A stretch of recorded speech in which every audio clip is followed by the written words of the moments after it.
Let me ask you this. How often has criticism, failure, or even a simple offhanded remark ruined your mood, your day, or your confidence? It's frustrating, isn't it?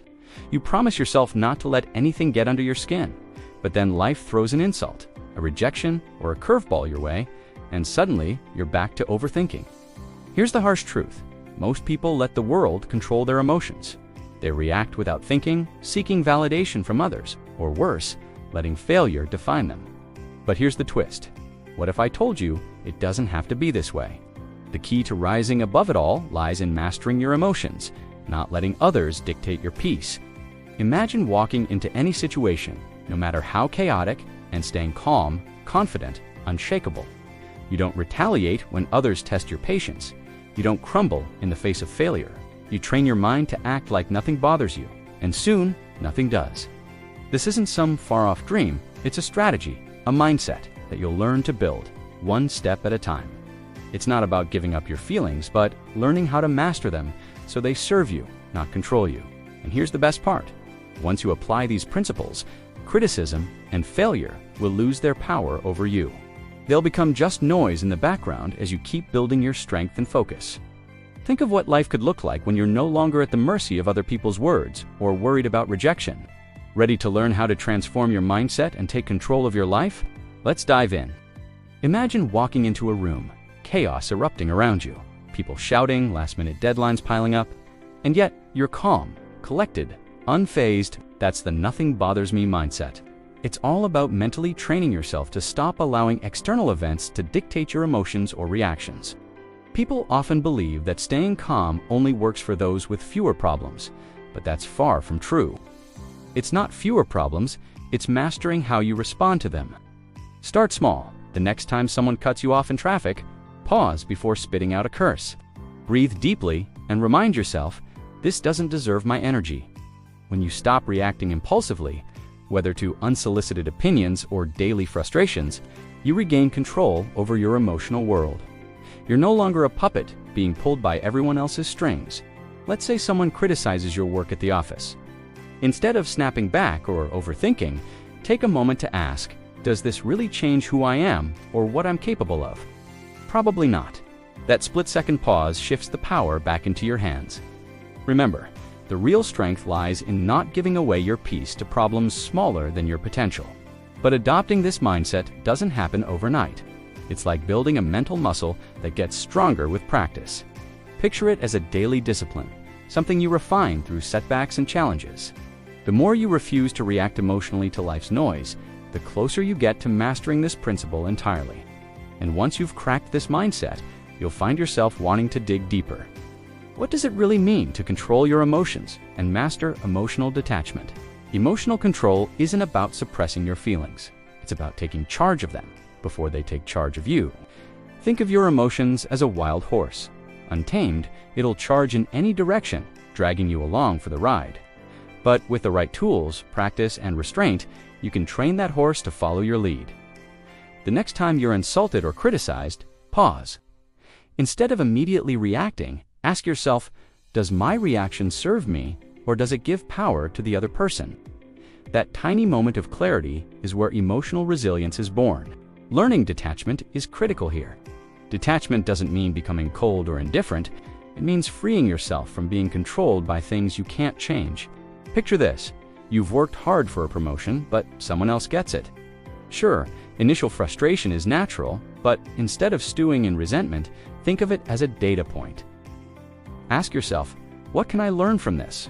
Detachment allows you to turn setbacks into stepping stones, a mindset shift that propels rather than paralyzes. The truth is, emotions are incredible tools when they serve you, but they become shackles when you let them dominate. Mastering emotional detachment means you're no longer at the mercy of unkind words, fleeting failures, or rejection. It's about owning your inner peace despite the chaos around you. And when you practice this daily, you'll find something remarkable. The power to shift from reacting emotionally to strategically responding becomes almost effortless. Speaking of strategic responses, let's dive into the ultimate skill for doing just that: indifference. Indifference often gets a bad rap. People think it means apathy, but it's far from that. True indifference is about mastery. Knowing where your energy is worth investing and letting go of what doesn't deserve a second thought. Imagine someone cutting in line ahead of you or throwing a snarky remark your way. Does responding change the situation? Not really. Indifference gives you the upper hand. It's the ultimate emotional shortcut to focus on what truly matters. It's prioritization, not passivity. Think of this skill as sharpening a sword. Every time you choose not to react to something trivial, be it criticism, distractions, or someone else's drama, you're refining that blade. Someone questions your choices. Smile and let them. A project doesn't turn out as planned. That's okay. Learn and adapt. Master the art of indifference means choosing your battles wisely. It's not about caring less, it's about caring better. And the stronger your indifference muscle grows, the more you'll notice. Life doesn't knock you down as easily anymore. Here's the interesting part. People respect those who don't crumble at the first sign of resistance. When you remain calm, it's like you're quietly broadcasting. I know something you don't. It confuses people. It intrigues them. The power of indifference doesn't just shield you from life's annoyances. It makes you a force to be reckoned with. But here comes a fascinating challenge. What happens when the noise shifts to criticism or rejection? Criticism, let's face it, feels personal, doesn't it? Especially when it's unhelpful or unwarranted. But the secret is this. Criticism is like static noise. Annoying but harmless if you don't tune into it. The key is distinguishing between constructive feedback and destructive negativity. Let's say your boss critiques your presentation. Instead of spiraling into self-doubt, ask yourself, is there value in what they're saying, or is this just their opinion? If it's useful, take it and grow. If it's not, discard it without a second thought. Not every opinion deserves a spot at your mental table. Rejection is another beast entirely. Whether it's a job, a relationship, or a project, being turned down can sting. But here's the truth. Rejection is rarely about you. It's more about the needs or perspectives of the other party, not some indictment on your worth. Picture a door closing in your face. Not as failure, but as the universe redirecting you to a more suitable path.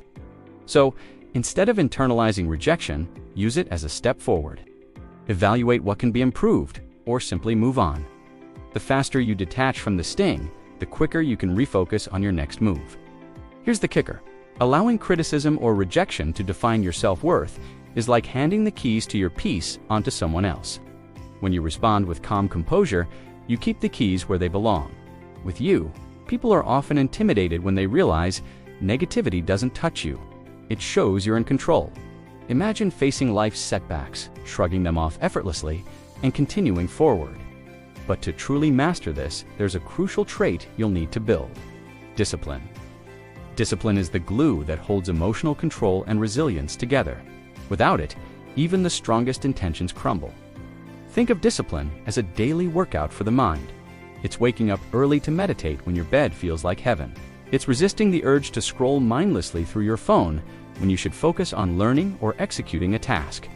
Start small. Set one non-negotiable habit each day, like taking 5 minutes to pause and reflect when things don't go your way. Over time, these habits become second nature, reinforcing your mental toughness. The beauty of discipline is in how it builds consistency, the quiet force behind lasting change. Sure, motivation can get you started, but discipline is what keeps you going when motivation fades. Imagine someone training for a marathon.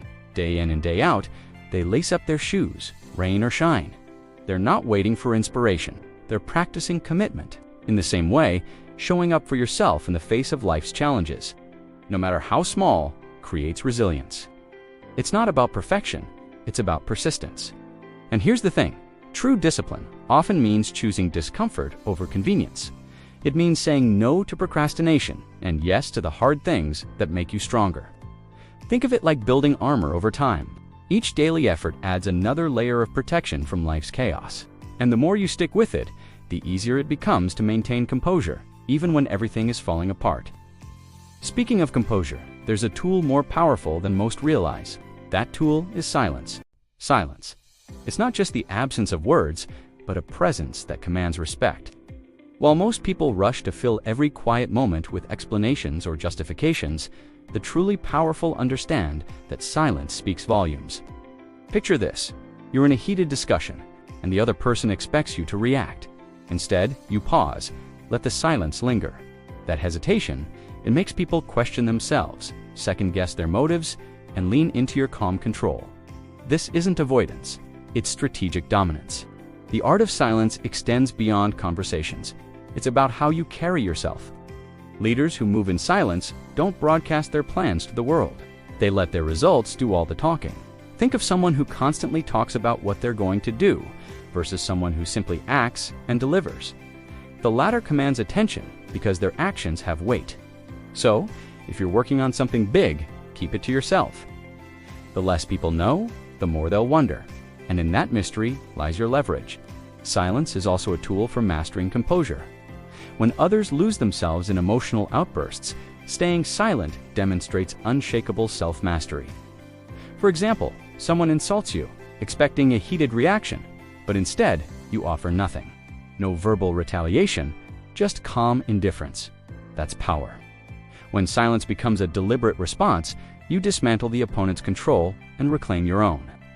But silence isn't enough on its own. It's most effective when paired with the ability to withstand pressure. Let's look closer at how to handle adversity with confidence. Pressure is unavoidable. It's a fact of life. The difference between those who crumble and those who thrive lies in how they embrace it. Think of pressure as a fire. It can either consume you or refine you, depending on how you approach it. Imagine walking into a high-stakes meeting where things aren't going as planned. Most people panic, fumbling for control, but someone trained in resilience stays calm. They assess the situation, adapt, and think strategically instead of emotionally. When you stop fighting pressure and start working with it, you uncover opportunities that others miss. Adversity, too, has a strange way of revealing character. Think about how seasoned athletes handle unexpected setbacks, like injuries or defeats. Instead of lamenting, they view challenges as part of the game, adjusting their strategies and continuing forward. The same goes for life. Next time you face adversity, pause and ask, what's the opportunity here? What's the lesson? This shift doesn't mean hardships stop affecting you, but it ensures they don't paralyze you. Your focus remains on one thing, progressing toward the bigger picture. No matter how tough the moment feels, and here's the golden rule, you don't have to control everything to stay composed under pressure. In fact, the secret lies in letting go of that need altogether. Not every situation will go according to plan. People will disappoint you. Surprises will pop up. The key: learn to see chaos as a chance, not a threat. Leaders, warriors, and calm strategists all share this ability to adapt in the face of uncertainty. Next, let's explore this beautiful act of adapting. How to let go and flow with life like a river. Letting go. It's simple to say, but one of the hardest principles to embrace. Humans have a habit of gripping too tightly to expectations, outcomes, and even old hurts. But here's the reality. Clinging to what you can't control only creates suffering. Picture a river flowing around rocks. It doesn't demand the obstacles move. Instead, the water adapts, finding its path with grace. That's the mindset you need to cultivate. A willingness to flow with life's challenges, instead of fighting against them. Consider this. You didn't get that job you wanted, or someone you trusted let you down. Sure, it's frustrating, but dwelling on what should have been won't change the outcome. Letting go doesn't mean giving up. It means freeing yourself to focus on what you can change. Next time you find yourself feeling stuck, ask this: is this within my control? If the answer is no, release it. Channel your energy toward actions that align with what truly matters, like your growth, relationships, or personal peace. Here's the incredible thing about detachment. It doesn't make you weaker, it makes you unshakable. Letting go is less about giving up control and more about choosing where to direct your power. Life is unpredictable, yes, but that's part of its beauty. Once you stop holding on too tightly, you can move through both failures and victories without losing yourself. And when you master this flow, you'll discover something unexpected. You no longer seek validation from the outside world. Let's explore why depending on approval is one of the biggest traps you need to escape. Chasing approval is like running on a hamster wheel. You're moving, but you're not really getting anywhere. The need for external validation can quietly ruin your peace, making you a prisoner to other people's opinions. Think about it.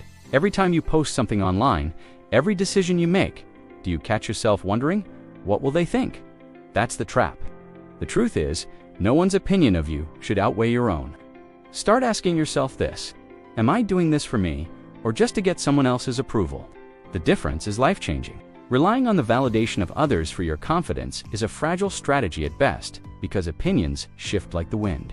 You'll never please everyone, nor should you try. Imagine how much time and energy you'd reclaim if you stopped worrying about fitting into molds built by others. Take a look at the world changers, the innovators. They didn't wait for applause. They focused on their vision, their values, and blocked out the noise of judgment.